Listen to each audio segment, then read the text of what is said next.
São perfeitos. A palavra do Senhor é provada no fogo. Ele protege os que nele confiam. Ora, muito bem. Então, obrigado pelas palavras, Dr. Pedro Duarte. É com muito gosto que estou. Este programa que desenharam juntamente com um adjunto meu, certamente muitos de vocês conhecem, o Juan Francisco, também já tem estado noutros projetos, noutros programas. Dei a minha adesão a poder cá vir hoje, de facto, os nossos trabalhos, quando temos algumas destas responsabilidades, como eu tenho tido ultimamente, tornam-se difíceis compatibilizar todas as iniciativas. Mas eu tento, dentro daquilo que me é possível, não esquecer que a minha primeira atividade é exatamente, eu formei-me em Sagrada Escritura, em Israel, onde vivi vários anos, e a minha atividade é esta, exatamente, procurar que a Sagrada Escritura, a Palavra de Deus, seja o melhor conhecida possível. E, portanto, sempre que é possível, estou presente. E, portanto, é com muito gosto que aqui estou e faço, quer dizer, de alguma forma, felicito ao CNE por ter realizado, na sequência, aliás, de outros projetos. Já o ano passado também participei no Vinhó, numa sessão de formação. Felicito por ter-me organizado, porque eu acho que é muito importante, não apenas por motivos religiosos, certamente, em função da vossa identidade. Isso é importante. Mas não é só isso. É porque a Escritura é o código da nossa identidade. Mesmo daqueles que, porventura, possam dizer que não têm, que não vivem esta palavra num clima de fé. Mesmo que não vivamos a mensagem bíblica num clima de fé, os paradigmas, os modelos, os parâmetros que ela nos oferece, são aqueles que formataram a nossa identidade. E daí, puxem-se por onde quiserem, estiquem-se por onde quiserem, é uma realidade indesmentível. Até como vês, tantos daqueles que afirmam muitas vezes que dizem que não acreditam nisso, dizem que sempre, por amor de Deus, não façam isso. Por amor de Deus. Portanto, é porque há alguma coisa que formata e a nossa cultura está formatada pelos parâmetros bíblicos. Daí a importância de conhecer um pouco qual é o mundo. Mas atenção, e esse vai ser um bocadinho o meu tema hoje. Não vou entrar dentro da Bíblia, vamos só ficar à porta. Eu diria hoje, nós não conseguimos passar da capa. A capa e a capa da Bíblia é sempre muito importante. Porquê? Porque antes da capa da Bíblia está o universo onde ela nasceu, onde ela foi gerada. Ou seja, a primeira questão que nós temos de perguntar é: que livro é este? E eu deixaria que vocês exatamente nos perguntassem: que livro é este? Antes de mais, como sabeis, enfim, a Bíblia não é um livro. A Bíblia não é um livro. A Bíblia é uma biblioteca. A Bíblia é uma biblioteca. E é uma biblioteca no seu conjunto de livros, mas é também uma biblioteca em muito mais do que os livros. É uma biblioteca, por exemplo, nos géneros literários. São inúmeros os géneros literários que compõem a Bíblia. São inúmeras as formas narrativas. Nós temos na Bíblia formas narrativas diversas. As poéticas, a poesia, o enredo temático que compõe a Bíblia é plural. Portanto, não temos um livro singular, temos uma biblioteca composta de inúmeros livros e de duas grandes partes, como sabeis, Antigo e Novo Testamento. A centralidade desse Antigo e desse Novo Testamento é, naturalmente, nosso Senhor Jesus Cristo. E é centralidade, mas é também, para nós cristãos, é a partir de Cristo que nós lemos, quer o Novo Testamento, quer o Antigo. Os padres da Igreja das Origens diziam que o Antigo Testamento era uma preparação, era uma preparação, era uma espécie de pedagogia para o tempo de Jesus. Para nós, já passámos esse tempo de Jesus, para nós continua a ser uma preparação, mas é a partir, então, por exemplo, o exemplo, quando no Antigo Testamento diz olho por olho, dente por dente, que era uma lei evoluidíssima, não é? Porque antes, ainda hoje, como vocês veem, nos movimentos fundamentalistas que ainda não chegaram a esta ideia, roubas-me uma coisa, corto-te a mão a mano. Olho por olho já é uma coisa, já é uma lei evoluída. Ao nosso Jesus Cristo, esta lei é aperfeiçoada pela caridade. Se te der uma bocada na face direita, oferece-te a esquerda. Se te roubar a capa, dá-lhe também, se roubar a camisa, dá-lhe também a capa. Não ofereças resistência. Portanto, estás a ver que é importante nós olharmos para o Antigo Testamento como preparação, é um caminho que faz, etc. Então, temos aqui uma biblioteca, e esta biblioteca tem uma coisa muito importante. É mostrar-nos que a Palavra de Deus tem uma forma plural. A Palavra de Deus tem uma forma plural. O que é que eu quero dizer com este chavão?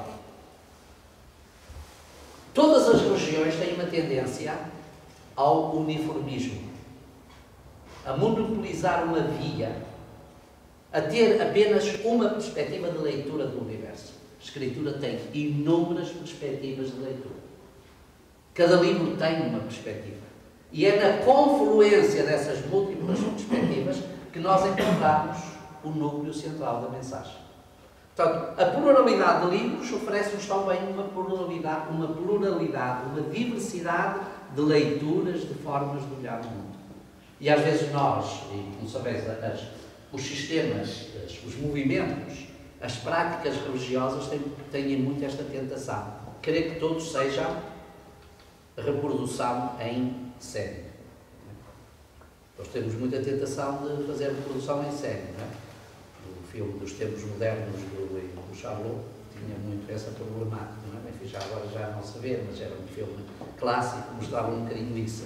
É uma característica dos tempos modernos. Isto que aparece nas fábricas, depois nós transformamos isto para o nosso pensamento. Então, é querer reproduzir que todos sejam iguais. Ora, a própria Palavra de Deus diz-nos que ela é plural. Portanto, há formas diferentes, formas plurais, formas diversificadas do nosso acesso à relação com Deus.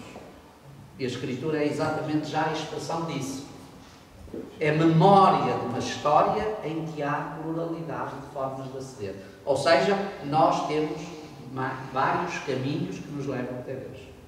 E que nos trazem Deus até nós. Vários caminhos, várias perspectivas. Não temos que estar constantemente a cair naquela tentação de querer reduzir tudo. Ora, no fundo, estas múltiplas formas produzem um princípio fundamental que está na Escritura. E esse princípio fundamental é a aliança de Deus com o homem.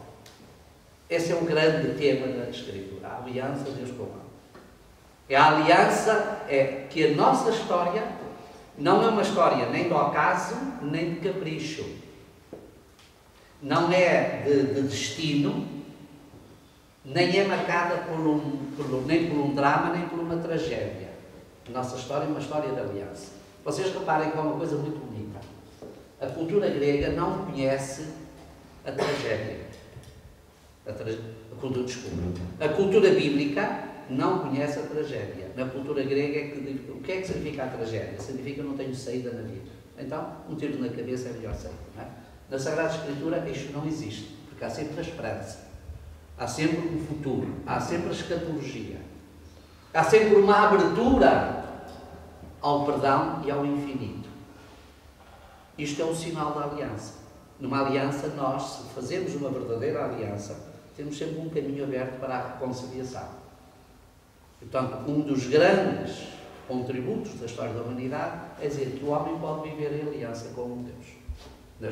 Na cultura grega não existia essa aliança. Os deuses ou eram maquiavélicos ou eram invejosos dos homens. E, portanto, o homem metia-se no labirinto e não tinha saída. Na cultura bíblica, o homem tem um projeto. Deus tem um projeto de aliança com o homem. Portanto, está ao lado e ver como sempre na Escritura é sempre, diz, a aliança muitas vezes é feita através de um mediador. Mas esse mediador está em nome do povo de Deus.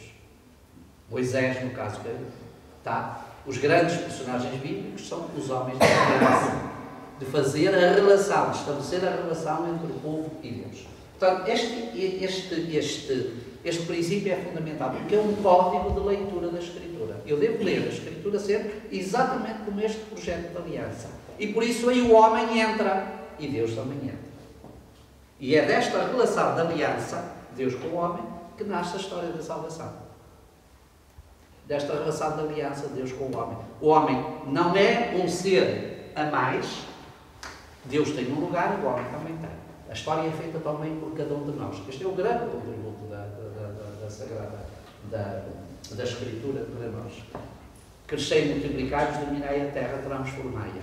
E depois isto vai sendo desdobrado em diferentes momentos, para dizer que a ação do homem também entra no próprio projeto de Deus. E depois é o mistério da encarnação, que nós tantas vezes falamos em Nosso Senhor Jesus Cristo. Ora, portanto, este princípio global de leitura da Escritura é muito importante. Depois desdobra-se noutros, atenção, a aliança depois desdobra-se na eleição, é por causa da aliança que Deus escolhe um povo. A promessa é por causa desta aliança que Deus promete um Salvador, etc, etc. Mas sempre o grande código é exatamente este código da aliança. Depois, a Sagrada Escritura dizíamos que é uma biblioteca,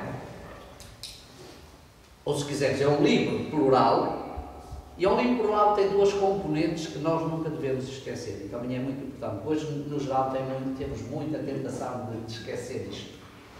Tem duas componentes quais são? O texto e a mensagem. A Escritura tem um texto e nós temos de olhar para o texto. Há tanta gente que fala da Escritura sem ler o texto, sem analisar o texto, sem compreender o texto, sem perceber as formas do texto, sem situar o texto num tempo, numa cultura, numa geografia, numa história. Ora, isto não é sério quando se fala assim. Porque a linguagem é antiga. Mas a Escritura tem um tempo. A Escritura tem um tempo, porque tem um texto. O texto teve um tempo.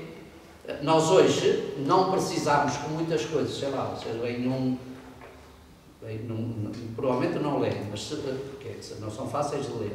Mas se lerem um romance do Saramago, tem um tempo, que é o nosso. Ou se ler um livro do Lobo Antunes, tem um tempo, que é o nosso. A gente conhece os cantos, conhece como é que as pessoas vivem, conhece os momentos da história em que o livro foi escrito. A Escritura também tem um tempo, porque tem um texto. E eu, para falar de um romance, tenho que ler o texto. Ora, a Escritura tem um texto e esse texto tem uma linguagem própria, que é muito importante. Ora, antes, eu só chego à mensagem a partir do texto. Há muita gente que faz o contrário. Antes põe a mensagem e depois queria que o texto dissesse aquilo que nós às vezes imaginamos na cabeça. Não. A Escritura tem texto. E agora eu tenho de munir-me, habilitar-me, equipar-me com instrumentos para perceber o texto. É como um alpinista que não escala uma montanha descalço, vai logo para aí abaixo.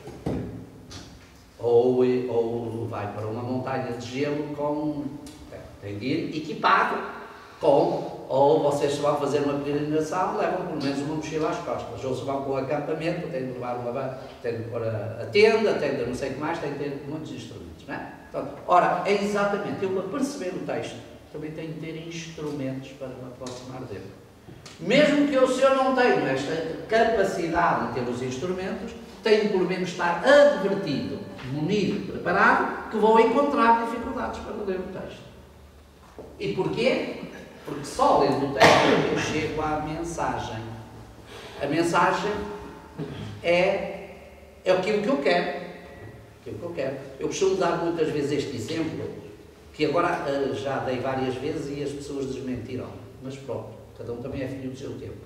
Mas quando eu era menino e moço, e os meninos nasciam, não é? Agora dizem que já não fazem assim, não sei, provavelmente aqui senhoras jovens enfermeiras, provavelmente fazem diferente. Mas quando eu era menino e moço, as crianças nasciam e lavavam-nas. E depois deitavam fora o menino e ficavam com a água em casa. Não é? Ficavam com o menino e deitavam água, não é? Ora, a mensagem é o menino. Só que nós precisamos de manter a água, que é o texto. Precisamos de continuar a ter água. Não podemos deitar a água fora. Por exemplo, vamos ver, se a gente diz, às vezes queríamos ter uma escritura feita a pensar no meu tempo. Mas ela já não é. Tenho então de eu munir-me de categorias para conseguir ir ao tempo da escritura e perceber que categorias são. Por exemplo, perceber o significado dos símbolos. Já não são os nossos, muitas vezes, não é? Mas perceber o significado dos símbolos. A linguagem bíblica é uma linguagem essencialmente simbólica e figurativa. A linguagem religiosa, todas as religiões é assim. Mas a Bíblia é tremendamente simbólica e figurativa. Só que aqui temos um problema. É que os símbolos e as figuras não são as do meu tempo. Não são aquelas que eu conheço. São de outro mundo, são de outro espaço, são de outra cultura. São, por exemplo, figuras de uma cultura agrícola, pastoril, nómada. Não são as figuras dos bytes, dos hardwares ou dos softwares, não é? Mas são também hardwares e softwares, só que são de outras épocas. Por exemplo, o justo é como uma palmeira. Nós até conhecemos a palmeira, mas porque é que o justo é como uma palmeira? Olha que história. Porque é que será que o justo é como uma palmeira?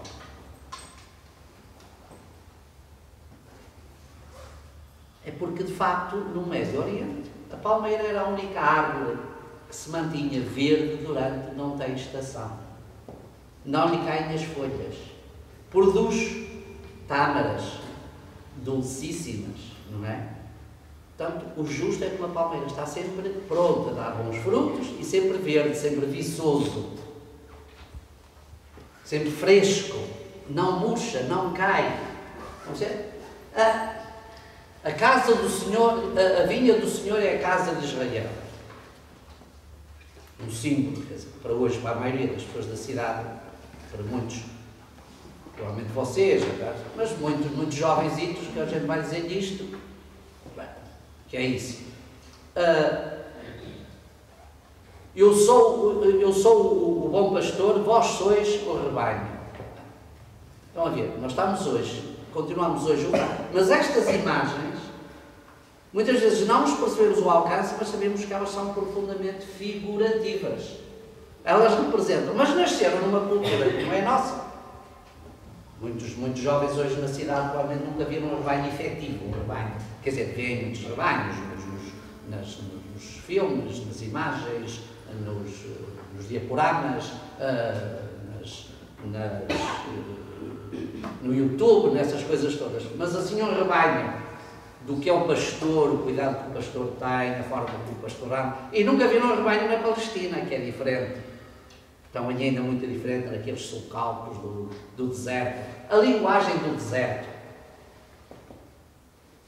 Como o pastor, como a ovelha, o veado, anseia pela água no deserto, as ovelhas andam por ali à procura de um bochicho de água, não é? Onde se possa encontrar. Quer dizer, estás a ver? Toda esta linguagem tem de nos transportar ao mundo próprio. E aí, a partir daí, nós começamos a perceber a mensagem, mas temos de estar advertidos. E quem diz isto, vendo, por exemplo, a simbólica bíblica é profundamente filha de um quadro geográfico, de uma história, de uma cultura que está no Médio Oriente, implantada aonde? Entre dois grandes focos civilizacionais. A Mesopotâmia, eu esqueci, dizia há pouco que podia ter trazido um mapa, porque é muito bonito perceber como o mundo bíblico nasce num corredor cultural. Há um corredor onde os povos circulam da Mesopotâmia, o Tigre e o Eufrates, o nosso Iraque, esses países, e o Egito, o delta do Nilo. Ora, aí nesse corredor circularam povos, impérios, poderes, nações. Os hititas, os hurritas, os assírios, os sírios, os babilónios, os persas, os helenistas, os gregos, os romanos, circularam ali. E foram, por quê? Porque o grande objetivo era juntar os dois.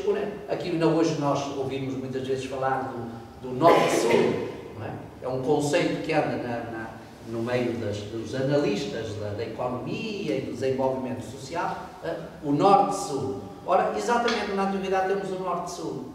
O sul do Egito, o norte da Mesopotâmia. Eram os grandes celeiros da antiguidade. E a cultura bíblica, o mundo bíblico, o povo de Israel, estava em um corredor que constantemente é objeto de passagem. Portanto, estudar a geografia bíblica. Portanto, este livro tem uma geografia, tem um lugar, tem um espaço. E muito do que aqui tem a ver com este povo de Israel, que nesta encruzilhada entre dois focos de culturas e de civilizações, agregou e chamou a si valores e dimensões humanistas únicas na história. Únicas na história. A cultura bíblica é certamente única na história. Tem livros que são únicos. O livro dos Salmos. Eu não tenho dúvidas que é o livro mais bonito de toda a humanidade. Mesmo andando lá pelo Oriente, como também andei vários anos, lendo literaturas dessas, podem ser muito bonitas, para nós são muito, bem os olhos todos a andar à volta, e dizer, as religiões orientais, mas depois a substância é nula. O conteúdo é muito pouco. Tudo muito face, quase nada de coração. Tudo muito de mostragem, pouquíssimo de conteúdo. Tudo muito de abstração, mas pouco de ação e de partilha. Então, deste aspecto não tínhamos dúvida, não é? Às vezes vejo as multidões que correm atrás desses gurus que às vezes aparecem por aí, mas entrando lá bem nessas culturas, a substância é pouca. Todas essas culturas são muito de superfície, são do tapete, são do verniz. Mas a gente sabe que quando mesmo ponhamos muito verniz na cara, quando lavamos fica lá a pele um bocado seca. Se nós não tivermos substância interior, Deus pouco. A cultura bíblica é de facto aquela cultura que que consolida uma dimensão interior muito rica. Não, e isso é fruto desta amálgama. Eu costumo dizer que o mundo bíblico é um Carrefour, ou seja, um conjunto, um passadouro, mas também é menos um laboratório de culturas e de humanismo, de humanidade, que é muito, muito bonito. Não. E por isso, ao lermos a palavra de Deus, a mensagem não nos aponta só para Deus, que às vezes é esse o grande problema. A mensagem também aponta para o homem, porque é fruto desta aliança. Está presente a dimensão do divino e a dimensão do humano.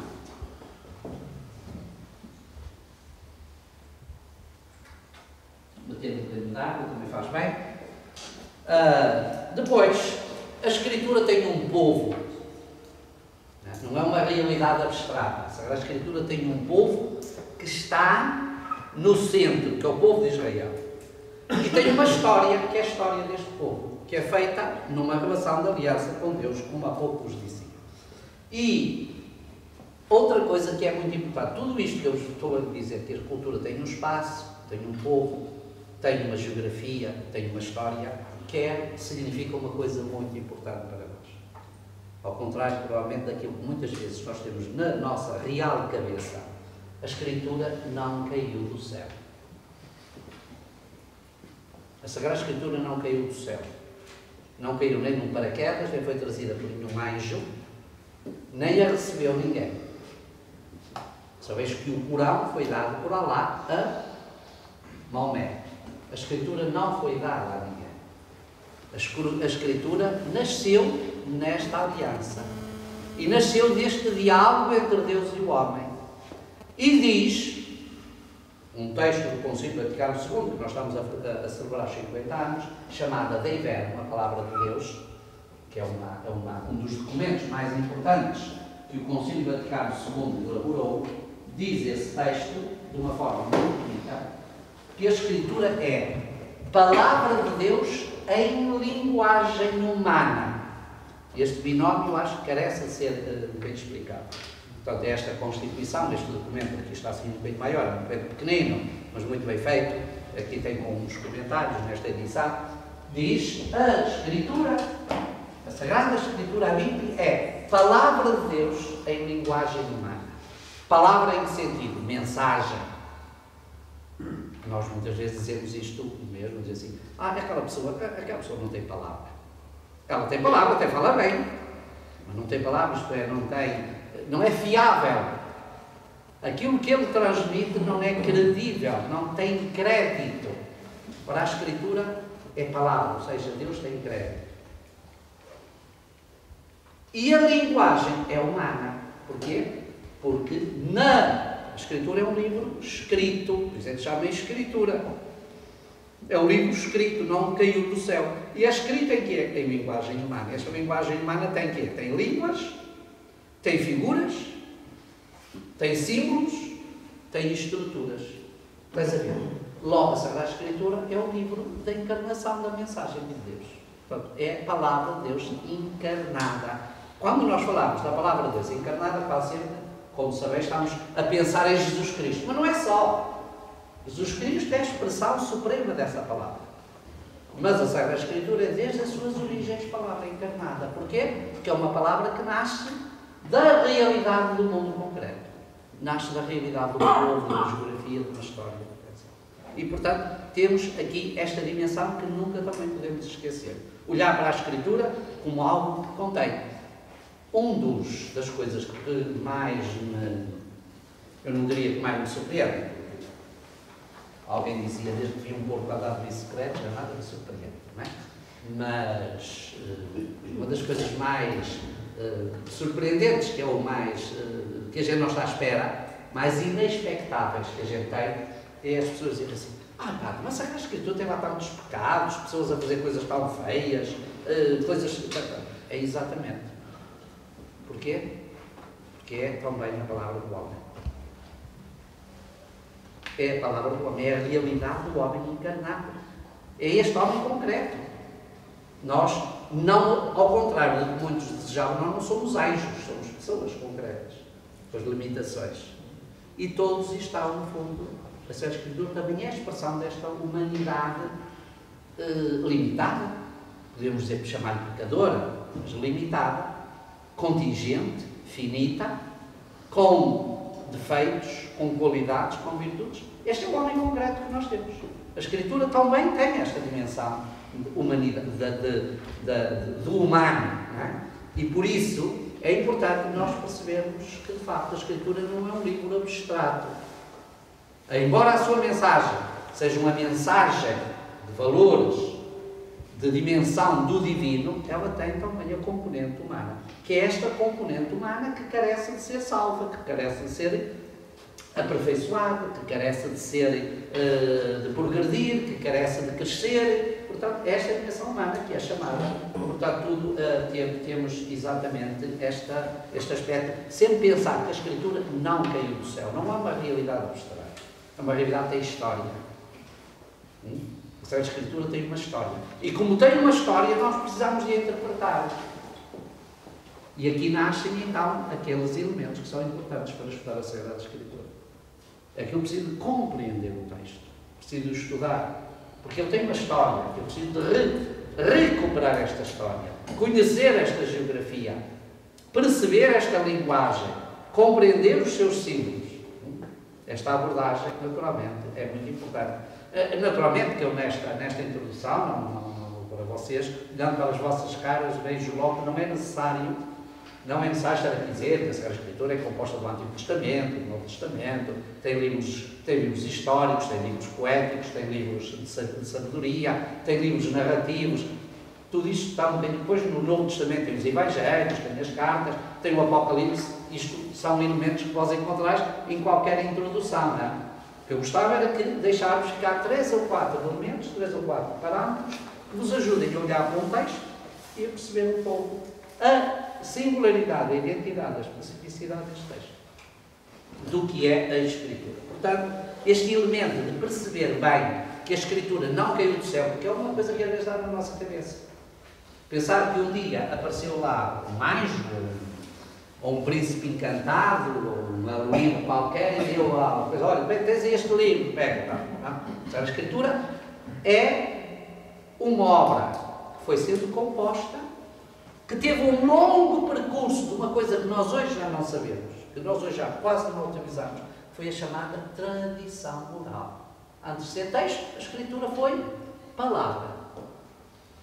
E foi palavra oral, transmitida de geração em geração. E onde é que se transmitia? Principalmente na família, no culto, nas celebrações, nas escolas rabínicas, nas escolas dos profetas, nas escolas dos grandes personagens bíblicos, que tinham discípulos. Não tinham escola como nós hoje, tinham um grupo de discípulos, E aí transmitiam a palavra. E essa palavra, durante séculos, não foi palavra escrita, foi palavra oral. A família bíblica tinha momentos em que fazia a catequese. Mas hoje os nossos jovens, os nossos meninos, quando vão à catequese, vão já um livro. Hoje o livro é fácil. Naquele tempo não havia livro, nem davam fotocópias, nem mandavam e-mails com attachments, não havia nada disso. Não é? Então o que é que faziam? Era a experiência da família, do pai e da mãe, que transmitiam esta mensagem. E, portanto, quando é que transmitiam? Fundamentalmente nas festas. Ou então quando os meninos iam à sinagoga ou ao templo. Né? Quando iam à sinagoga ou ao templo, ouviam. Meu pai foi um arameu errante. Nós fomos para o Egito. Deus libertou-nos. Faziam umas síntese catequéticas. Aquilo que eu estou aqui a fazer um bocadinho só de introdução à Bíblia, não é? Mas eles faziam, então, reuniam na noite de Páscoa, quer dizer, na noite pascal dos judeus, o pai, toda a noite, ou parte da noite, e mostrava aos filhos, dizendo: sabes, meus filhos, os nossos antepassados, Deus chamou-os, os nossos antepassados, eles vieram para esta terra, aqui sentiram fome, foram para o Egito, estiveram lá prisioneiros, Deus ajudou-nos a sair de lá, passámos o mar vermelho, deu-nos uma lei, deu-nos uma terra, estávamos ali. Mas não te esqueças, filho, quando Deus libertou os nossos pais do Egito, nós estávamos lá. Este é o elemento importante da Bíblia. Porque se Deus não tivesse ajudado a libertar os nossos pais, nós hoje não vivíamos. Que é um elemento importante que nós hoje temos presente. Quando a gente diz, nós assumimos a história da nossa fé e da nossa igreja, é exatamente como o povo de Israel. Quando Deus nos libertou os nossos pais, nós estávamos lá. Por isso estamos hoje aqui a fazer festa, não é? Na noite de Páscoa, o filho, quando os judeus se reuniam com um ambiente muito bonito, o filho diz: ó papá, por que é que hoje nós temos aqui comida com carne à noite, vinho, pão especial, aqui umas coisas, umas ervas amargas? Por que é que nós hoje temos aqui uma ceia especial? Então o pai de família ia responder ao filho: ó filho, olha, hoje temos esta festa, porque esta festa recorda o dia em que Deus nos libertou, porque os nossos pais eram arameus, eram errantes, eram nómadas, andavam com os seus rebanhos, tiveram fome nesta terra, a seca, foram para o Egito, onde estiveram, depois foram perseguidos, depois Deus os libertou e deu-nos esta terra. E nós estamos aqui hoje, mas nós também já estávamos lá quando Deus nos libertou. Portanto, há uma unidade intrínseca neste povo. E porque há uma unidade intrínseca, uma unidade real entre o passado e o presente, então aqui nasce uma coisa muito bonita acerca da Escritura, que é aquilo que nós chamamos a hermenêutica. O que é a hermenêutica? A hermenêutica é a ciência do Hermes. Quem era o Hermes? O Hermes é um deus grego que é o responsável das comunicações. É o deus do correio. É o deus de levar as mensagens. Nos gregos, daí nasceu a ciência, porque é que se levava as mensagens e os correios? Para interpretar o que é que as pessoas queriam dizer. Então a hermenêutica é a ciência do sentido, a busca do sentido da Escritura. Procurar descobrir o sentido. Que sentido tem esta palavra hoje para mim? Esta palavra pertence-me, porque ela faz parte do património da minha fé. Mas atenção, ela está noutra cultura, está noutro mundo, está noutra linguagem. Lá falava de pastores, nós já não sabemos o que é isso, falava de rebanho, nós já não sabemos o que é isso. Então eu tenho de ir buscar o sentido dessa mensagem, chama-se a hermenêutica. E tem uma história, como é que o povo de Israel foi, em cada época, atualizava o sentido da sua palavra. Atualizavam e desenvolviam. Atualizavam e transmitiam. E este é um aspecto muito importante da Sagrada Escritura. Nós hoje, muitas vezes, a muitos cristãos, não têm todos de saber isto, mas a muitos cristãos falta-lhes ter presente esta atenção. Eu não percebo esse texto.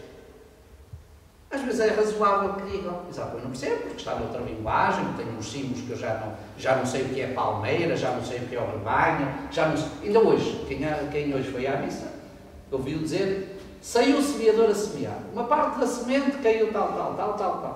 Jesus explicou aquilo e pôs em copas. Porquê? As pessoas, se quiserem, entendam. Mas isto era fácil para eles entender, porque eles faziam isto. Porque viviam do campo, viviam das terras. Se vais aí agora, um jovem da cidade, não viu como é que é isso, nem sequer sabe onde é que há caminhos. Saiu a semente a semear. Uma parte caiu na terra boa, outra parte caiu nos espinhos, outra parte caiu nos caminhos, outra parte caiu nos rochedos, no meio do pedregulho. A pessoa passa por aquilo como um cão por vinha vindimada, como uma raposa por vinha vindimada. Mas eu sou um bom cristão e vocês também têm que perguntar que sentido tinha este texto. Então eu vou à procura do sentido. E Jesus tinha esta sensibilidade.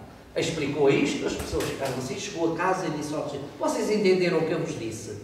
Eu disse: Senhor, não entendemos nada.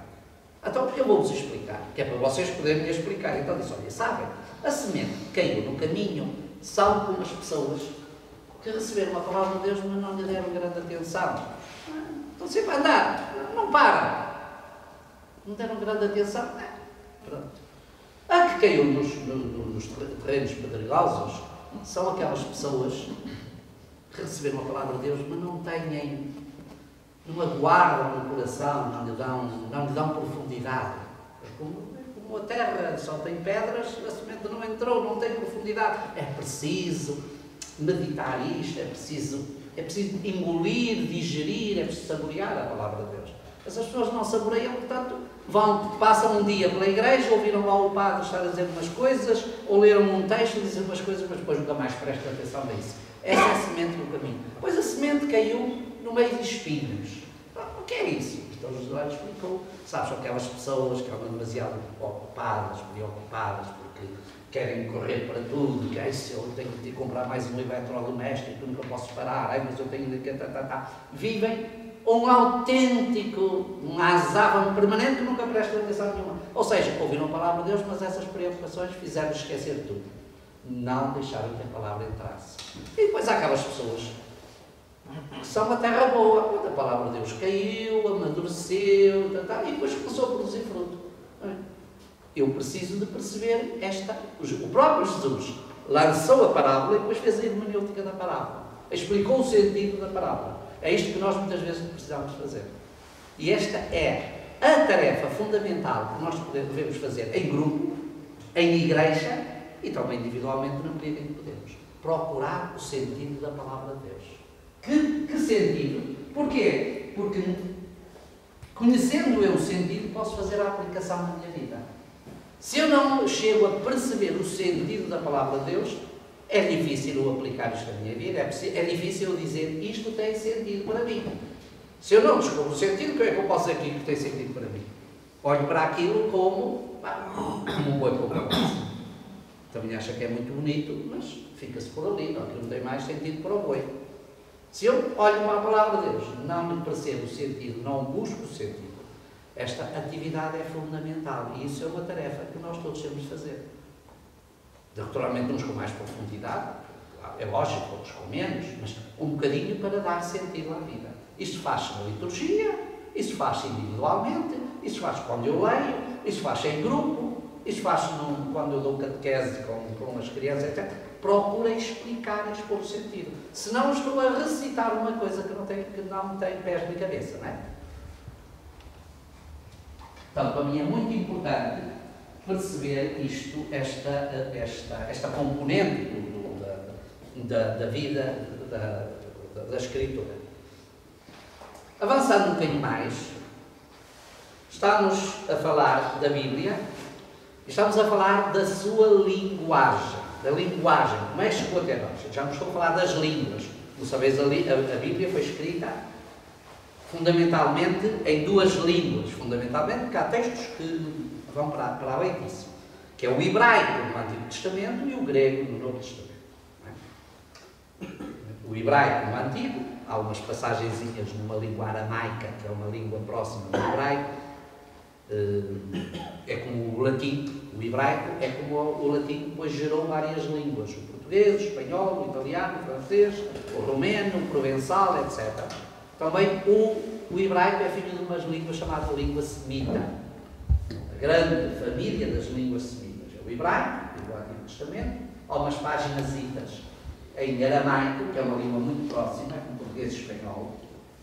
Não é bem, mas é muito assim. E depois o Novo Testamento é em grego. Bem, mas esta é a língua, mas a linguagem bíblica tem fundamentalmente, como toda a linguagem,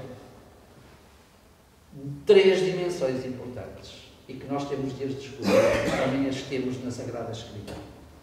A palavra, pela palavra eu chamo, a palavra chama, a palavra convida, a palavra convida, e de ver quantas partes na Escritura são exatamente a palavra convidativa, a palavra que chama. Uma outra função da palavra é ordenar, a palavra ordena, faz aquilo, atenção, esteja atento, olhem para lá, vocês, a palavra, além de chamar, ordena, dá ordens. Ver como muito da Sagrada Escritura são códigos que correspondem exatamente a esta dimensão de ordenar, de organizar, de criar formas e paradigmas, que é uma coisa que nós hoje não gostamos muito, mas ela existia noutros povos e na Escritura também está presente, e todos nós precisamos de as ter, não é? Mesmo que não os temos muito, precisamos também de vez em quando ter as coisas ordenadas e sistematizadas. Aliás, nós não gostamos, mas vivemos hoje. Nunca se viveu com tantos códigos como vivemos hoje. Não é? Nunca se viveu. Eu hoje não posso sair ali à porta, esticar o pé, ou está um polícia e já diz, que não pode fazer isso. Eu não posso dar um berro, que já não estava a fazer isso. Nunca se viu com tantos códigos. Às vezes nós estranhamos, a Sagrada Escritura só manda fazer coisas.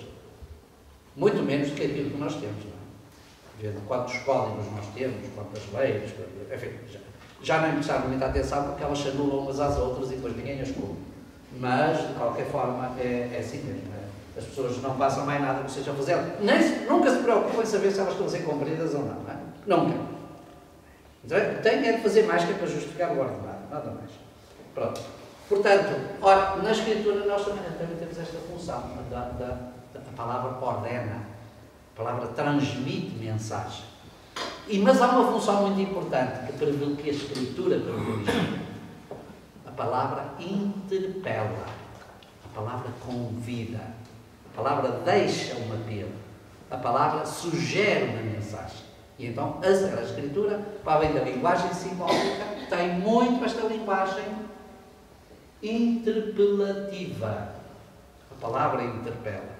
Vendo que muitos dos textos, embora nós muitas vezes os lemos a pensar que são ordens, não são ordens. São convites, são interpelações, são motivações, são desafios. A palavra da Escritura é essencialmente uma palavra que desafia, que lança apostas. Chamamos isto a palavra que interpela. E na interpelação, qual é a nossa resposta? A uma palavra que interpela, nós respondemos com uma conversão. A interpelação responde-se com a conversão. A ordem, a palavra que ordena, nós respondemos com uma aceitação. A palavra que chama, nós respondemos com uma vocação, uma resposta, um chamamento. Que queres, Senhor, que eu faça? Faz isto, Deus chama. E o homem responde. O homem aceita o chamamento. Temos exatamente muitos textos destes. Por exemplo, a vocação de Samuel. Vai-te deitar, não te chamei nada. Mas se te chamar, diz, Senhor, aqui estou. O que é que queres de mim? Portanto, ao chamamento, eu respondo com a disponibilidade, que é específica da Escritura. À ordem, o homem aceita a mensagem de Deus. Acolhe essa mensagem. E à interpelação, o homem procura converter-se, muda de vida. Temos muito isto, por exemplo, em muitos textos, quer do Novo, quer do Antigo Testamento, muitos textos neste sentido. E, avançando um bocadinho mais, temos sempre esta dimensão de que há pouco vos falava, que é, de facto, palavra de Deus, linguagem humana, como vos disse. E aqui nasce um outro elemento importante para compreender a Escritura, que é aquilo que nós chamamos a inspiração. Então, dizemos a Sagrada Escritura é a palavra de Deus inspirada, não é respirada, é inspirada, dirigida por Deus que homens, com a sua linguagem, nos transmitem. Então, o fator humano está presente na Escritura pelos o sujeito da revelação, mas também pelo escritor. E aqui nasce sempre um dilema muito grande. Qual é a liberdade, a autonomia do escritor sagrado? Aquele que escreveu o texto, aqueles que escreveram os textos, os teólogos, os escritores, os chamados, o termo técnico é os agiógrafos, que escreveram os livros santos, os agiógrafos, que liberdade é que tinham? Deus condicionou a sua liberdade para escrever? Ou favoreceu, permite-nos, essas pessoas que escreveram beneficiaram de plena autonomia para escrever? Nós aceitámos exatamente, na nossa tradição bíblica, que os autores sagrados usaram toda a liberdade para escrever. Então, inspirados pela mensagem, interpelados por Deus, nós temos interpelados pelo Espírito Santo, inspirados, eles utilizaram os recursos que tinham. Quer dizer, se eu escrevia mal, pois foi com mal expresso. Eu não era um grande literato, eu escrevi livros menos literatos, menos belos. Outros autores escreveram mais belos. Outros escreveram com grandes imagens, outros escreveram de uma forma muito narrativa. Estás a ver? Temos esta diversidade toda, porquê? Porque sempre, quer no Antigo Testamento, quer no Novo Testamento, afirmamos a liberdade do agiógrafo. O homem que é interpelado a escrever os textos, ele é livre, age livremente, não foi condicionado. Deus não condicionou, porque aí então diríamos que estava a prejudicar a própria liberdade humana. Portanto, o autor sagrado é pessoa livre, é pessoa porventura contingente, limitada, não é tão... Mas Deus não. Aqui às vezes nós pensamos que o escritor sagrado estava lá, estava a escrever e vinha uma mão invisível e obrigava-o a escrever assim, não. Ele é livre para escrever. A Escritura nasce da liberdade humana. A Escritura nasce desta plena liberdade que o escritor sagrado beneficiou. E depois, o povo de Deus, a comunidade, quer no Antigo Testamento, quer no Novo Testamento, a comunidade apostólica, a Igreja, o magistério da Igreja, a comunidade acolheu essa palavra e a propôs como palavra de salvação. Acolheu essa palavra, recebeu essa palavra e depois a propôs de dar aquilo que nós chamamos canonicidade. O que é canonicidade? É outro elemento importante para a Escritura. A canonicidade é dizer, este livro é palavra de Deus, este não é palavra de Deus. Esta é uma mensagem que transmite aquilo que a comunidade sente como apelo de Deus, este não é. Vós conheceis, e andam por aí muito na moda, os chamados livros não canónicos, apócrifos ou pseudo-epigráficos. São palavras, são palavrões, mas são palavrões fáceis de explicar. Pseudo-epigráficos, ou seja, é dito que foi escrito por um autor, mas é pseudo, não é esse o autor, é outro. Diz, livro do Testamento de Abraão. Ora, é lógico que não foi o Abraão que escreveu, é alguém que escreveu, mas para dar autoridade a essa obra, para que ela fosse credível, deu-lhe o nome de Abraão. Mas ela não figura na Bíblia. Ou então, livro do Pseudo-Mateus, que São Mateus, para além do Evangelho, teria escrito mais um outro texto, e que alguém não quis, porque essa pessoa não tinha autoridade, então deu-lhe o nome de alguém que tinha autoridade. Mas depois, desde a comunidade primitiva, desde as origens, nós sabemos que aquele livro não é de Mateus. O livro, aqui há uns 10 anos, andou por aí muito publicado, o Evangelho de Judas.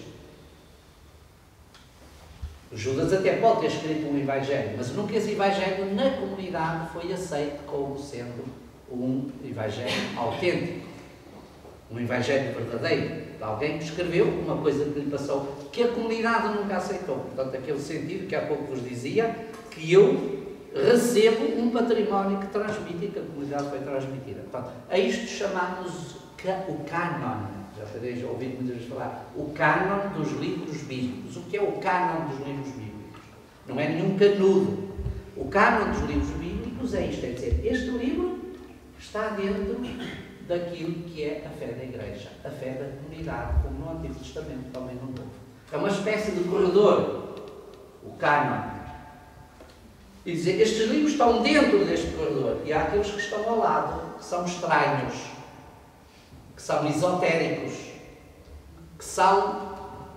que não têm as verdades da fé que a comunidade, narrativas, sei lá, por exemplo, há um livro, o Evangelho de Pseudo-Tiago, que é um livro muito bonito para ler, que tenta falar, já que os Evangelhos não falavam da infância de Jesus, o que é que Jesus fez naqueles anos todos? Só São Lucas é que falava um bocadinho lá de quando ele foi menino, mas depois outros não falavam. Então, mas o que é que estão a fazer estes anos todos? É bonito a gente saber, não é? Todos nós queríamos saber, não sabemos, porque a comunidade nunca sentiu essa necessidade. Então, o Evangelho de Pseudo-Tiago diz, Jesus, quando era menino, fazia milagres espantosos. Foi para o Egito, andava lá a brincar com os meninos. Um menino caiu lá de um telhado e morreu. Os pais, os vizinhos foram acusar que tinha sido Jesus que tinha empurrado o miúdo para ele cair. As famílias vieram todas ter com os pais de Jesus e disseram, vê lá, vocês são imigrantes, vieram para aqui, estão a ver a situação, é sedutora. Vocês são imigrantes, vieram para aqui, acolhemos aqui, agora o vosso filho faz estas asneiras, estás a ver? Nós vamos expulsar-vos aqui do nosso bairro. Os pais de Jesus foram ter com os filhos, filhos, estás a ver, nós somos estrangeiros, estamos aqui, olha, e tu agora ainda nos fazes dessas. Mas não fui eu que fiz, mas olha o que nos diz. Está bem, eu vou lá ter com o rapaz. Chega a ver o rapaz, olha lá, levanta-te, anda lá. E o miúdo levantou-se, já quando era pequenino, Jesus fazia milagres dessa ressurreição. Isto não é. Então, depois já andava a brincar com os meninos, e os meninos diziam, mas tu és diferente. Mas não. Então, Jesus, para mostrar que era diferente, o que é que fazia? Fazia passarinhos de barro, e depois soprava, e eles voavam. Porquê? Porque Deus, no princípio, também fez a criação.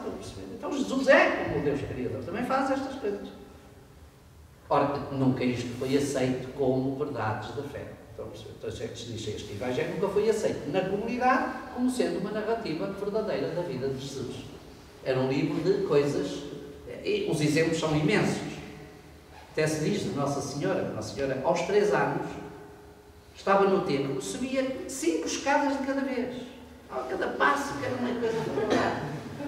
Ou então estava lá a fazer o quê? Estava lá a fazer cortinas e túnicas para os sacerdotes do templo. Porquê? Porque ela depois vai ser, que era para dizer, que ela já desde pequenina se dedicava àquelas coisas muito santas, muito da sacristia e do altar. Portanto, estas coisas eram só para realçar que Maria se tinha dedicado sempre a Deus. Mas não são verdades que a comunidade, porque isto não era importante. Não tinha a ver com o fundamental da fé. Estão a ver? Ora, estes livros são livros fora da Bíblia, por isso se chamam apócrifos. Não quer dizer que a mensagem até não seja interessante. Quer dizer é que não são canónicos, não estão dentro do tal corredor dos livros que nos dizem quais são as verdades fundamentais da fé. E o mundo bíblico, quer no Antigo, quer no Novo Testamento, produziu dezenas de livros. Este vosso amigo que aqui está já fez um curso comigo sobre, passámos horas e horas quase só a analisar pequenas introduções a inúmeros, e só foi do Antigo Testamento. Estão a ver? Há mais livros produzidos pelo povo de Israel no Antigo Testamento, antes de Jesus, muitos mais que aqueles que vêm na Bíblia. Mas a comunidade do Antigo Testamento, a comunidade religiosa do Antigo Testamento, não aceitou esses livros como santos, como a expressão da palavra de Deus. Eles são livros da cultura bíblica, da cultura judaica, mas não são livros da Escritura. Porquê? Porque a sua mensagem não foi considerada como uma mensagem de fé, mas mais uma mensagem de entretenimento, não é? E no Novo Testamento a mesma coisa, acerca de Jesus e de outros momentos. Portanto, estás a ver que nós temos aqui, ligado ao estudo da Bíblia, à compreensão da Bíblia, um conjunto de elementos, conjunto de materiais, eu diria, de componentes importantes para uma boa compreensão da Bíblia. A história, a linguagem, as simbólicas, os géneros literários, uma coisa que não deve dar, mas um livro é diferente, sei lá, se for, nós hoje conhecemos muitos géneros literários, um romance, um ensaio, uma narrativa histórica, etc. São géneros literários, são diversidade de textos. Na Sagrada Escritura também há uma imensidade de géneros literários. Imensidade de géneros literários.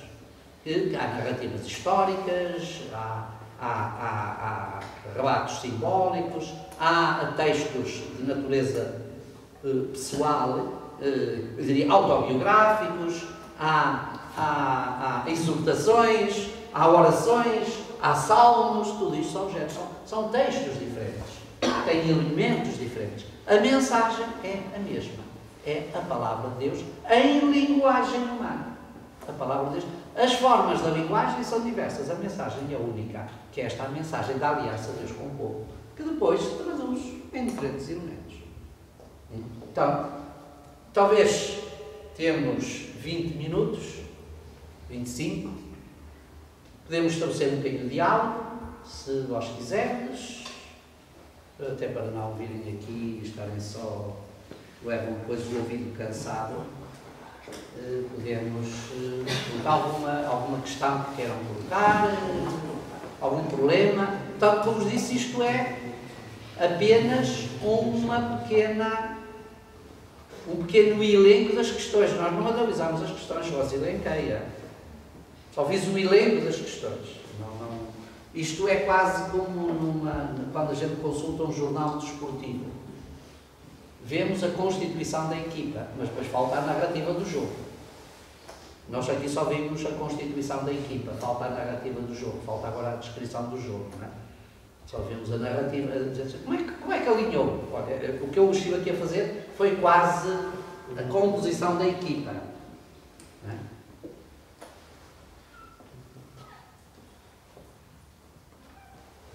Questões vossas. Ela aí o desafio, abra aí o jogo. Vai ser mais do que condição de equipa. Já sei mais do que condição de equipa. Já sabes mais do que condição de equipa.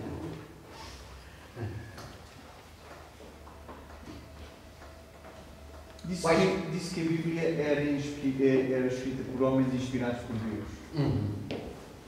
Porquê é que tem que haver uma inspiração de Deus? Porquê é que não bastaria ser escrito pelos homens? Se os homens tinham essa passagem oral entre eles, vivência, geração em geração, para que tinha que ser inspirado por Deus? Bastaria a vivência deles. Se nós nos limitássemos à mera a expressão da vivência desses povos, esta palavra dificilmente poderíamos dizer que tinha uma transcendência interpelativa de Deus, não é? E então já não tínhamos aí a aliança. Ou seja, a própria inspiração é a consequência da aliança, desta aposta do homem bíblico que se abre, uma coisa que é sempre um bocado difícil de nós percebermos com os nossos parâmetros racionais, é verdade, mas é um sinal de que há uma aliança entre Deus e o homem, e Deus também dá a sua parte. Essa é a parte da inspiração. O homem dá a sua parte, é a parte material da Escritura. Ou seja, podemos dizer que a Escritura tem uma materialidade, que é o texto, que são as formas literárias, e uma imaterialidade, ou seja, algo que não é material, que é a componente e a dimensão da mensagem. E essa está, nós vemos, sei lá, por exemplo, nos profetas, sentimos que os profetas eram muito motivados. Quando vemos os livros dos profetas, sentimos que a mensagem deles está muito para além daquilo que são o resultado da sensibilidade humana. Agora, o problema da inspiração é um bocadinho difícil de falar, é um bocadinho difícil de explicar e mais difícil para mim de compreender. Porque a inspiração não significa que Deus esteja ali a soprar. A inspiração é também já o resultado do próprio processo de formação religiosa deste povo, que não se limita a uma mera narrativa do acontecer, mas se abre uma dimensão de transcendência, há uma dimensão de valores que estão para além da própria materialidade e da própria, das próprias limitações de cada tempo. E nós vemos que textos bíblicos, sei lá, em muitas épocas, eles transcendem, estão muito para além daquilo que era a expressão da vivência do povo. Porquê? Porque nós temos textos semelhantes a estes, alguns, sei lá, por exemplo, o Jó, nós falávamos muito de Jó, não é? O Jó está homem no sofrimento, cujo verdadeiro sentido cá está. O verdadeiro sentido de Jó não é o sofrimento.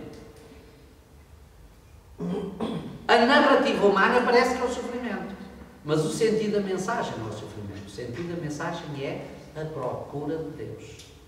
E na procura de Deus, muitas vezes, esta procura, para chegar, para prosseguir, para realizar esta procura de Deus, muitas vezes o homem tem de sofrer. Passa. Deus está muitas vezes para além desta experiência do não sentido, que é o livro de Jó. Tem muitos textos que mostraram o não sentido. E Jó diz, não. Eu sei que tenho um sentido. E para chegar a este sentido, até teve de sofrer e o sofrimento abriu-lhe uma dimensão nova da vida. Isto, por exemplo, não era fácil para um homem bíblico perceber, para um homem bíblico não crente, ou um homem, ou mesmo até a própria expressão da vida, não era fácil chegar a uma mensagem deste tipo se fosse uma mera expressão da humanidade. Porque qual é a expressão da humanidade no sofrimento? É o nonsense, não tem sentido. Não é? E o livro de Jó mostra que, apesar da experiência humana parecer que não tem sentido, o livro dá um sentido. Quando, depois de todo o livro, chega ali ao capítulo 42 e diz: até agora conhecia-te de ouvir falar de ti. Todos me falavam, os amigos de Jó, diziam: mas tu és pecador, mas tu isto, mas tu aquilo. E o Jó dizia: não. Eu tenho um sentido diferente. Eu tenho uma dimensão diferente.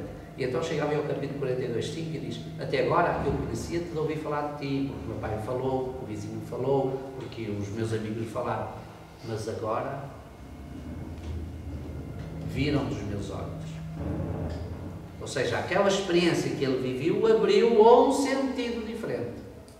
E esse sentido nós aceitamos que é exatamente a inspiração. Assim como os profetas, como sempre diz, esta é a palavra do Senhor. Para quando lemos aí os textos dos profetas, mesmo nas leituras da missa, muitas vezes, o Senhor disse-me, vai e comunica. O profeta tem na própria estrutura literária, estudando o texto por dentro, o profeta tem uma consciência de que aquela palavra não é dele, a recebeu. E a recebeu como? Provavelmente por uma profunda sensibilidade. Como nós chegámos ao poeta e diz: como é que você fez este poema? É uma sensibilidade diferente. Não é religiosa, é artística. Como é que um dos grandes inventos, os grandes cientistas da humanidade, o que é que fizeram? Fizeram uma experiência e ao fim tiraram uma conclusão, tiveram um feeling, é isso que os definiu. Um profeta tem esta sensibilidade interior ao nível do religioso. Como nós muitas vezes sentimos, não é? Nós olha para um livro de Santa Teresa d'Ávila e diz: olha esta mulher, a sensibilidade que ela tinha diante desta coisa. É uma sensibilidade diferente. Ou o próprio Papa João Paulo II, que em muitas circunstâncias, o feeling que ele tinha. Nós hoje chamamos de feeling, não é? O sentido, a agúcia. Em termos bíblicos, muitas vezes dizemos isto é inspiração divina. Nós, à luz da fé, temos Deus Nosso Senhor no nosso interior, o Espírito Santo, tudo aquilo que fazemos, sentimos que isso é inspirado. Temos inspiração de Deus, não é? É inspiração. Podemos dizer que é inspiração. Só que essa é uma inspiração, mas a inspiração está ligada muito à minha sensibilidade. Nunca se esqueça que nos homens bíblicos, essa inspiração, que era do próprio, do autor, depois era aceita ou não pela comunidade. E por isso temos os livros que são rejeitados e aqueles que a comunidade diz: esta inspiração que este autor, ou que este grupo de autores nos escreveu, nós sentimos que ela é o apelo de Deus para nós, neste projeto da aliança. Portanto, a inspiração nunca funciona sozinha, funciona sempre em paralelo com aquilo que nós chamamos a canonicidade. Este livro é inspirado, e é aceito pela comunidade e é proposto como palavra de Deus. Portanto, havia também instâncias na comunidade do Antigo Testamento e no Novo Testamento, que eu há pouco referi à palavra magistério, mas havia os sínodos. Porque, olha, um exemplo, chegamos ao capítulo 15 dos Atos dos Apóstolos, e os apóstolos tiveram dificuldades em decidir o que é que nós vamos fazer. Temos os pagãos, os gregos, a quererem ser cristãos. Mas há aqui os judeus que querem que todos, para ser cristãos, tenham de ser circuncidados, tenham de fazer a prática judaica, etc. Como é que é? Então eles reuniram-se, imploraram, rezaram e disseram, não. Nós, dizem, inspirados, animados, motivados pela ação do Espírito, decidimos que as pessoas têm de ter apenas estes princípios morais. Não evitarem a imoralidade e os sacrifícios aos deuses pagãos. Desde que não façam isso, não precisam fazer mais nada e podem aderir a nosso Jesus Cristo, não precisam de se circuncidar, não precisam de fazer as práticas judaicas, não precisam de cumprir o sábado, são livres, precisam de se batizar. Aí, certo, a comunidade, ela própria, sente inspirada para dar um passo. A inspiração tem sempre a ver com um passo no progresso da fé. A aceitação do livro é um progresso na fé.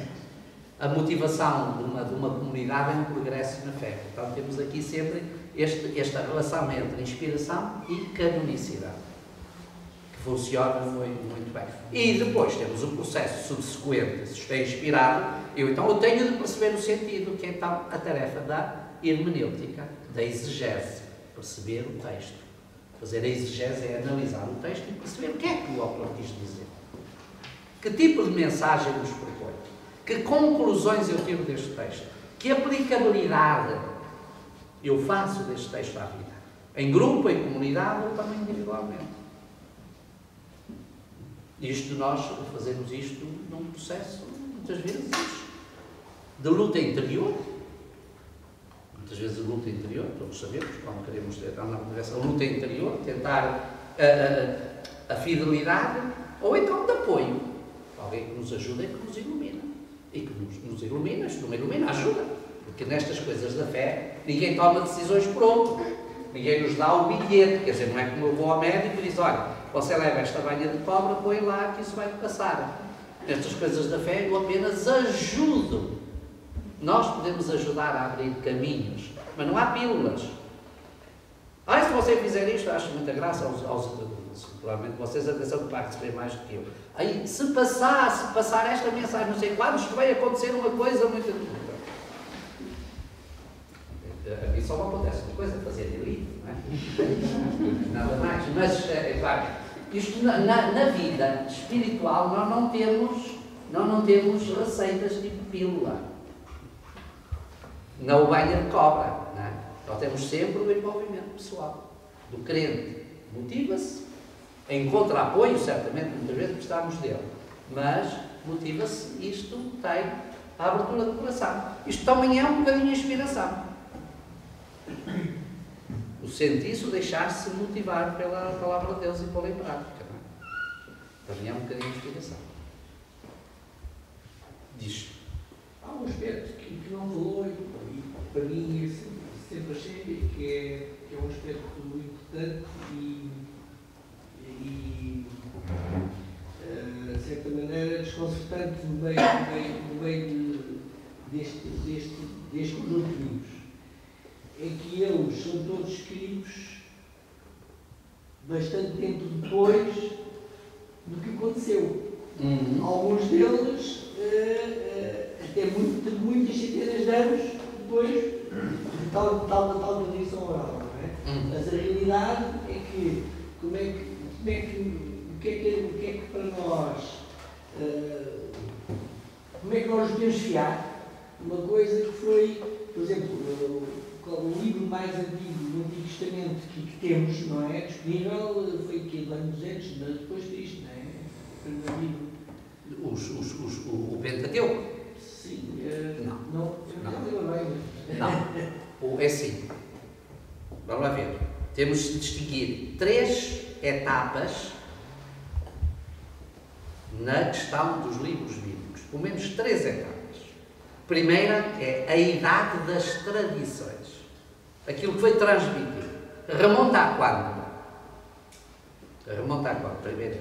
Segundo, os transmissores. Quem transmitiu essas tradições?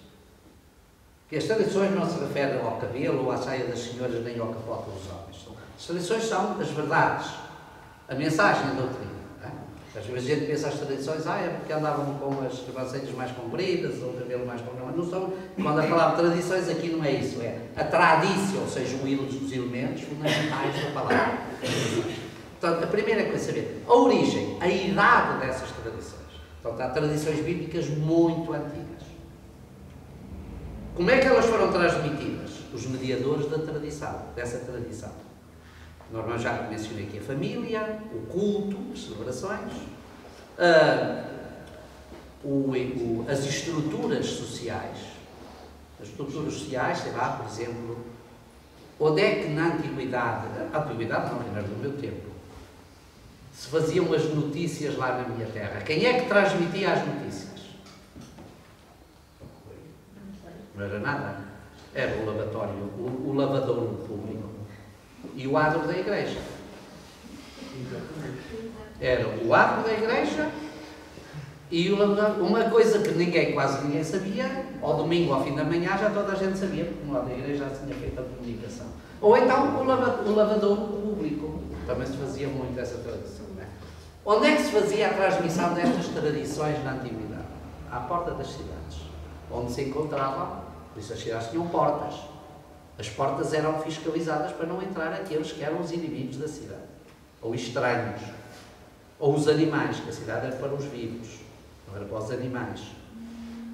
Por exemplo, há uma parábola que não pode ter acontecido numa cidade, que é a parábola do Lázaro e do homem rico. Porquê? Porque dentro da cidade não há cães. Quando hoje vai à cidade velha de Jerusalém, e não há cães. Há gatos, mas não há cães. Portanto, a cidade era para os vivos, nem era para os mortos. Jesus morreu fora da cidade. Santo Estevão morreu fora da cidade. As cidades tinham portas e às portas da cidade se juntavam os homens da cidade. Onde faziam o quê? Faziam os juízos, os julgamentos e transmitiam as notícias. Portanto, as portas da cidade também eram um pouco o veículo. Depois a família, que era o elemento fundamental. A sinagoga e o templo, onde as pessoas se reuniam. Então, ora, estas tradições foram transmitidas porquê? Por causa de uma coisa que hoje nós já não temos, que na antiguidade é muito importante, os povos nómadas. Os povos nómadas deslocam-se em grupo, em famílias, e sucedem-se. E mantêm-se. O pater familias, o pai da família, enquanto é vivo, agrega-se. Por exemplo, a questão dos irmãos de Jesus, uma questão sempre debatida, é uma questão, no geral, mal colocada. Porque a palavra irmão é muito abrangente, não quer dizer que seja irmão de sangue, é muito abrangente nas tribos nómadas. Ainda hoje, no deserto da Judeia, quando vamos em viagem, as pessoas podem ver, existe ali um aglomerado, uma espécie de aglomerado. Aqueles beduínos estão ali numa estação, depois pegam na tenda e vão para outro sítio. Eles já não vão tanto, porque os governos obrigaram os pais a mandar os filhos às escolas, e portanto deixar fixos. Mas, conforme o calor ou o inverno, estas tribos deslocavam-se para o norte ou para o sul, e portanto estas tradições eram um património destas famílias. Portanto, desde as origens, até depois, mais tarde, então há os redatores destas questões. Nós muitas vezes chamamos de escritores bíblicos. Na maioria das vezes eles escrevem, mas redigem aquilo que receberam da tradição. E ao recebê-la, propõem-na à comunidade como um sinal da presença de Deus. E a comunidade aceita esta tradição como sendo aquela que veicula esta aliança entre Deus e aquela comunidade. Ora, há tradições que são muito antigas e que durante séculos perduraram na forma oral, de pais a filhos, de filhos a netos, de netos a bisnetos, tataranetos, coitaranetos, e por isso muitas vezes as tradições já são muito pequeninas. Porquê? Que encontram um ponto, acrescentam um ponto. Mas se vocês fizerem, eu já tenho feito certamente aqueles jogos em que põem 20 pessoas lá fora, 20 já fazem muito nos acampamentos, põem 20 pessoas lá fora, contam uma história, olha, vais contar uma história do senhor, tal, aqui. Agora, venham, conta tu àquele, e vais-te embora, agora tu contas àquele, ao fim o que é que fica? Um bocadinho da história, e metade da história já não é verdade. mas ficam um bocadinho, porque é um bocadinho centrado. Na transmissão oral, muitas vezes aconteceu isso, por isso nós temos transmissões, textos da narrativa, que a gente descobre na escritura, analisando bem o texto, que já são uma súmula, são o elemento central de uma grande tradição, que é o património da família, o património da fé da família. Porque o Deus bíblico, esse é muito importante. Quando Moisés pergunta a Deus, olha lá, que nome é que tu tens? Jesus não diz, Deus não lhe diz, eu sou o Deus daqui ou dali. Não, eu sou o Deus de Abraão, Isaac e Jacó. Ou seja, sou o Deus destes povos. E sou o mesmo. Portanto, a tradição religiosa bíblica é essencialmente uma tradição de relação entre Deus e aliança com tribos. E esta aliança, esta tradição depois vai sendo enriquecida. E que outras tribos vão juntando e depois outras e fazem então um povo.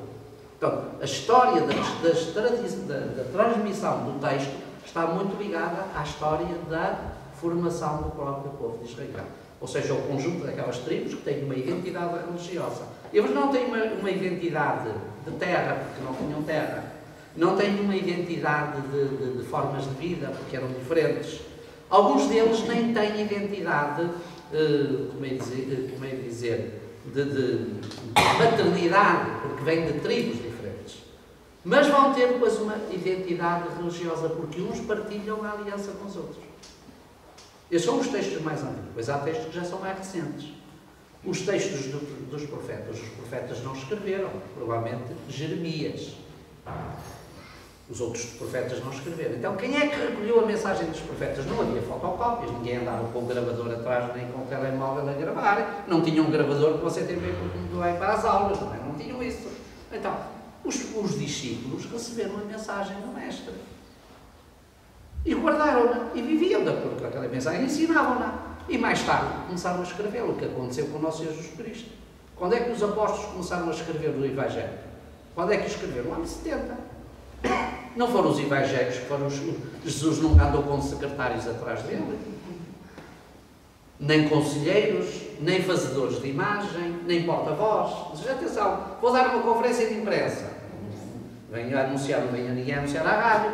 Os discípulos, como é que foram? As comunidades foram vivendo mensagem que eles anunciavam e, mais tarde, para garantir que esta mensagem era verdadeira, começaram a redigi-la. No domingo passado, lá estava o São Lucas a dizer, ó Teófilo, que era alguém que o ajudou, olha que eu investiguei, andei por aí à procura, não sei o que mais, e o que eu agora vou transmitir é aquilo que eu recebi. O que é que diz São Paulo? Eu transmito-vos aquilo que eu recebi na noite em que o Senhor morreu. Estando à mesa, tomou o cálice e disse tal. Portanto, a redação dos textos tem a ver com a transmissão dos textos. As tradições foram transmitidas, por isso é que se diz traditio, traduzir é passar é fazer cadeia, é passar de um grupo a outro. Portanto, a redação da Escritura tem muito a ver com a transmissão das tradições. E em determinado momento redigem por meio à comunidade, e a comunidade vê que ali está traduzida a sua fé. Portanto, há livros que distanciam séculos da origem das tradições e há outros que são mais recentes. O que é que leva o povo de Israel, de uma forma assim, não é o início, mas é de uma forma mais consistente, a redigir as suas obras? Quando vão para o exílio da Babilónia. E durante o exílio da Babilónia. O exílio da Babilónia no século VI a.C., 587 a 533. Porquê? Porque indo para longe, queriam dar a conhecer aos seus descendentes aquilo que era o património religioso dos seus antepassados. E quando regressaram depois da Babilónia, outra vez à terra de Israel, criam estes textos para dizer, olhem, os nossos pais procederam desta maneira. Em parte procederam bem, portanto, nós guardamos a sua fé. Mas também advertindo, mas em parte também procederam mal, por isso é que nós fomos para o exílio. Temos agora aqui isto para não fazermos igual. Muito simples. A advertência. A escrever um livro é para dizer, vejam o que fizeram de bem e evitem fazer o mal que fizeram. Por isso é que muitas vezes aparece na Escritura o realce também das coisas menos boas que estes povos fizeram. Exatamente para advertir, que é aquilo que nós sempre fazemos. Olha, fiz isto, na próxima já vou estar atento, já não faço. Este elemento está sempre presente na Escritura. A necessidade da advertência para que não se volte a fazer. Porque é que vais ouvir o Deuteronômio e diz: esta é a lei que vos dou para pôr-vos em prática na terra que antes de tomar posse. É um efeito prático. Então, se esta é a lei que antes de tomar parte da terra, para quê? Primeiro, para não vos misturardes com os outros. Porque se vos misturardes, perdeis a vossa identidade. Depois, porque quando os nossos pais chegaram a esta terra, não puseram isto em prática, mas nós agora devemos pôr. Eles não tinham posto ainda, mas nós estamos a portanto, está a recordar. Por isso é que esta palavra é uma palavra, como há pouco vos dizia, interpelativa. Às vezes diz as coisas, dizendo, sabes, esta é para pôr em prática. Eles não puseram, nós agora é que temos que começar a pôr. E por isso é que se escreve. E por isso é que se escreve. Assim é também. Por exemplo, os textos, no Novo Testamento, os textos mais antigos do Novo, os primeiros a ser escritos no Novo Testamento não foram os Evangelhos. Foram as cartas de São Paulo. O primeiro texto, provavelmente, a ser escrito é a primeira carta aos Tessalonicenses. De São Paulo. Estás a ver? Os anos, finais dos anos 40. Volta ali do ano 50, 48, 49, talvez, 47, naquela altura, não é? Os Evangelhos só vão aparecer nos anos 70, princípios dos anos 70. Porquê? Porque a comunidade saiu de Jerusalém por causa da guerra e precisavam de ter presente aquilo que o Senhor tinha feito. O que é que São João diz? Eu escrevo estas coisas para que crendo tenhais a vida. Mas Jesus fez muitíssimo mais. São João até utiliza um exagero enorme, não é? Se fosse a escrever tudo o que Jesus fez, não havia espaço no mundo para pôr os livros. É um exagero bíblico. Cada povo tem de ser também digamos os exageros, não é? Uma hipérbole, para dizer que escrevera muitas coisas. Mas estas são aquelas fundamentais para que vós, acreditando, tenhais a vida. Então, o escrito bíblico tem sempre um objetivo. Quer no Antigo, quer no Novo Testamento. Dar continuidade à fé recebida. E isso é o sentido importante da Escritura. Caríssimos.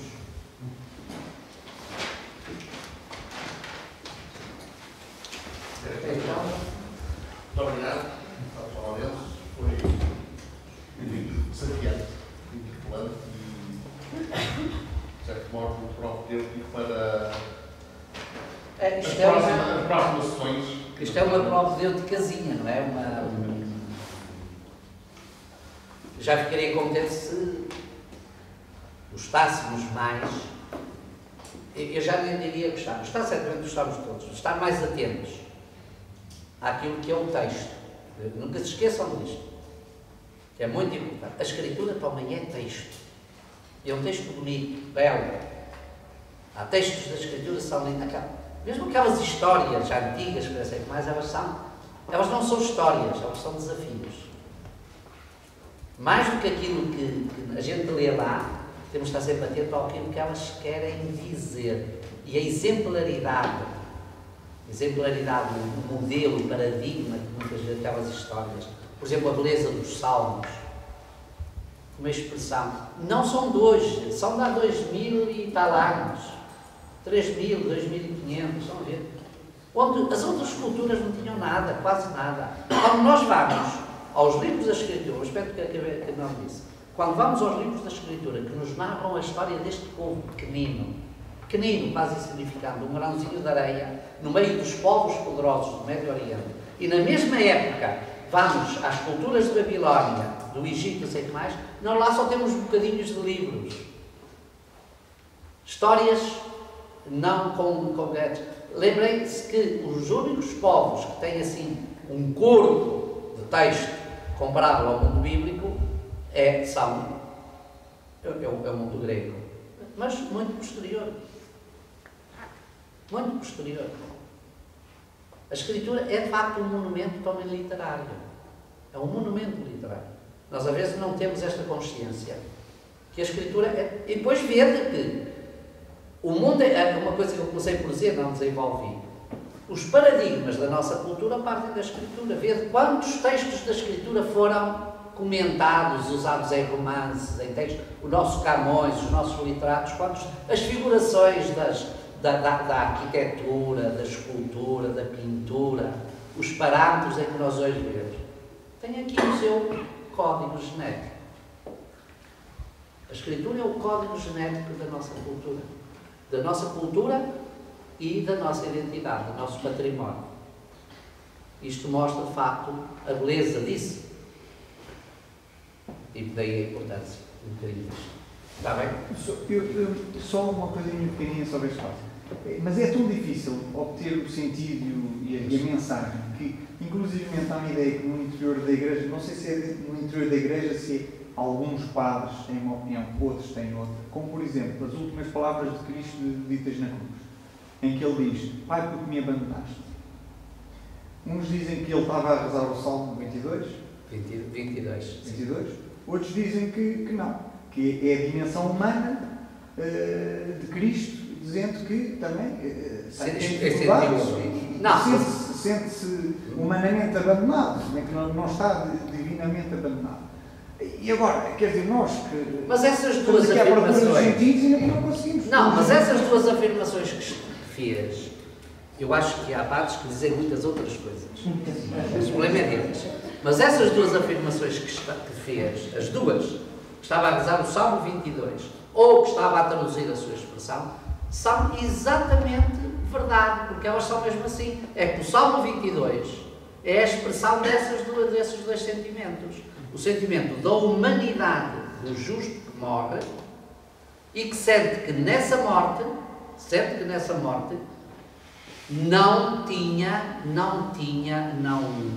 não encontrou a última palavra humana, a última força humana da parte de Deus. Pronto. Isso. Costumo tentar acreditar nisso. Espera aí, agora vamos ver. Estamos a dar a mensagem de que quando eu também estiver muito aflito, vou sentir que estou longe. Exatamente, espera aí, mas vamos lá ver. Porquê é que isso está lá? Tenho de perguntar, ver a hermenêutica do contexto. Porquê é que isso está lá? Porque era a tradição dos justos da Bíblia. Isto em nosso Senhor Jesus Cristo parece que não faz sentido. Mas isso era a tradição dos justos da Bíblia que eram condenados injustamente. Dizer isso. O Salmo 22 é a expressão da última esperança que o justo coloca. E a última esperança que o justo coloca não é a certeza de ter Deus. É a certeza de desafiar Deus. Porquê é que me abandonas, Pai? Porquê é que me abandonas? Porquê é que eu me sinto aqui abandonado? E depois há a resposta disto: nas tuas mãos entrego o meu espírito.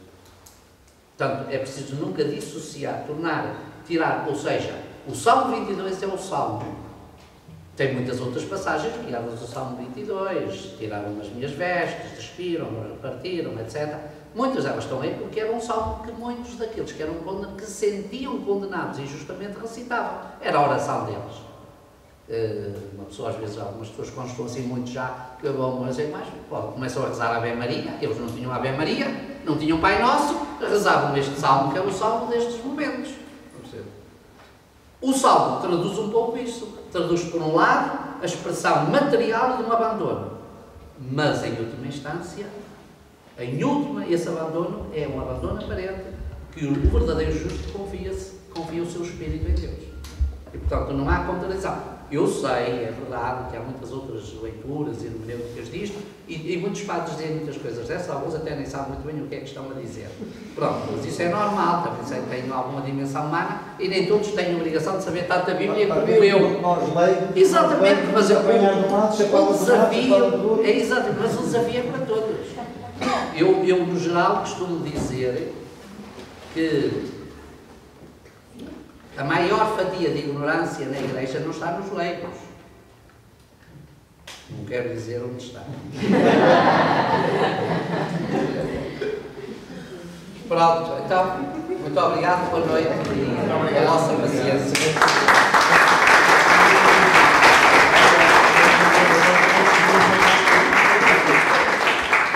E vamos continuar porque vão ter